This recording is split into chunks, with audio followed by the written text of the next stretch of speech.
Muito obrigado, Sr. Presidente. E depois pedi-lhe também para passar depois a palavra aos Srs. Secretários de Estado para responderem nas áreas que têm intervenção.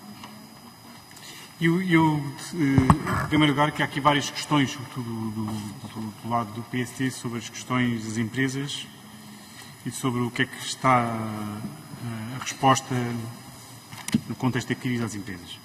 Eu queria, em primeiro lugar, referir a questão do que nós temos no orçamento previsto. Não há nenhum aumento de impostos para as empresas, ao contrário do que o PSD fez na anterior crise. E fez, nas palavras do anterior governo, do PSD, um enorme aumento de impostos para as empresas.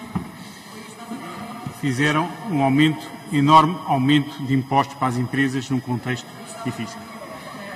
E depois,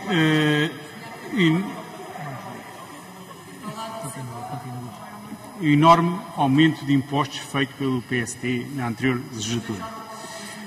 Depois, em particular, também é importante referir que no que toca à capitalização das empresas e às verbas para a capitalização de empresas, para além do que o Governo já tem referido, ainda a semana passada o Governo anunciou uma linha de 1.500 milhões de euros, dos quais 900 milhões de euros de capitalização direta para as empresas neste contexto da segunda vaga.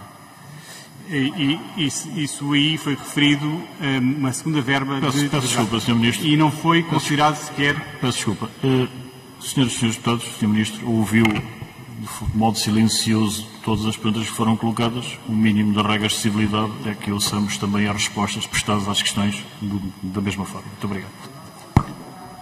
Adicionalmente, nós temos um crédito fiscal para apoiar o investimento das empresas. Aí o PSD diz, bem, os apoios fiscais às empresas não são suficientes, até porque as empresas não vão investir neste contexto de crise. E é por isso que o Governo tem dito que, para além disso, a resposta tem que passar também por outras vias, pelo aumento do investimento público, pelo reforço do rendimento disponível das famílias. O PSD também aqui refere a questão do financiamento. E o Governo inscreveu um valor de 6 mil milhões de euros de garantias para empréstimos às empresas. É um valor, como referi, muito elevado, que o próprio PSD tem referido que coloca riscos à sustentabilidade das contas públicas, riscos contingentes para o futuro. Devemos, mais uma vez, do lado do PSD, a perspectivazinha zigue-zague. Por um lado defende que isto cria riscos, mas por outro lado diz que não são suficientes. Portanto, o que vimos na altura da discussão do orçamento suplementar é reservas do PSD sobre estas linhas com empréstimos, com garantias do Estado. Portanto, o Governo tem feito apoios bastante significativos, massivos, de linhas de crédito de empréstimo às empresas e agora o PSD vem dizer que por um lado critica e por outro lado vem dizer que não são suficientes. Em relação à questão do turismo, que é um setor muito importante, o Governo não só tem feito apoios bastante significativos, ou no setor do turismo em particular, a suportar os custos de trabalho por parte destas empresas, através do mecanismo do layoff certificado primeiro e da retoma progressiva a seguir. São postos apoios massivos, muito dirigidos às empresas do setor do turismo. Por outro lado, também tem o Governo, nesta linha genérica de capitalização, vai também beneficiar muito estas empresas do setor do turismo. E, para além disso, e em particular, também houve, ao nível de fundos europeus, verbas especiais, quer para a região do Algarve, que tem uma região em que o turismo é muito importante.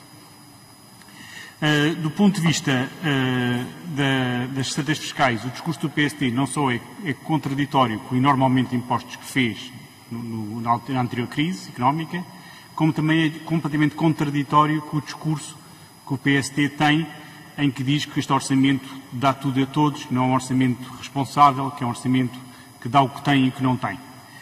Portanto, o PSD tem que se definir, ou diz que é um orçamento que não olha para o futuro e não cuida do futuro, ou então que ainda vai reduzir mais a receita do Estado e a sustentabilidade das contas públicas através desses impostos. Portanto, é um discurso, mais uma vez, como foi salientado aqui também por outros senhores deputados do Partido Socialista que salientaram esta incoerência e bem do PSD.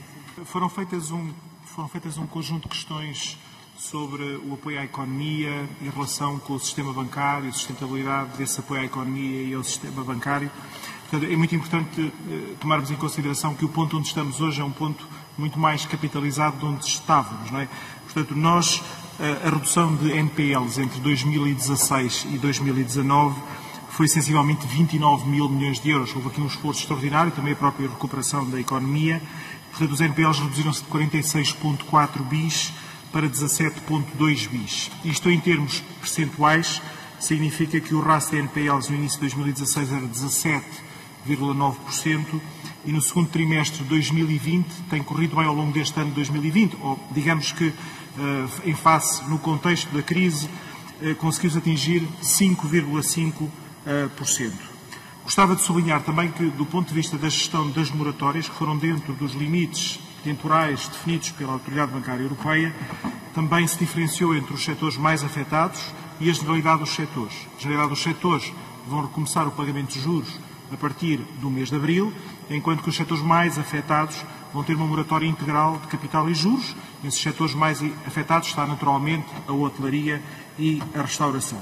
Portanto, nós sublinhamos um dos setores que foi referido com insistência e com toda a razão, tem a ver com o setor do turismo, mas é importante que combinemos a escala destas facilidades ou apoios, moratória bancária, apoios públicos, para ter uma ideia de que a hotelaria e a restauração têm um valor de moratórias bancárias na casa dos 3,5 bis.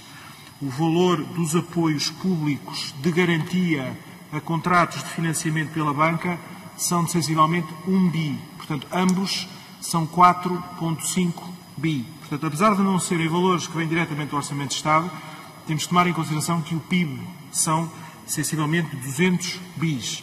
Os 6 bis de garantias, que são sensivelmente 50.585 empresas apoiadas. E os 25 bis de que estamos a falar de moratórias são 220 mil contratos de créditos.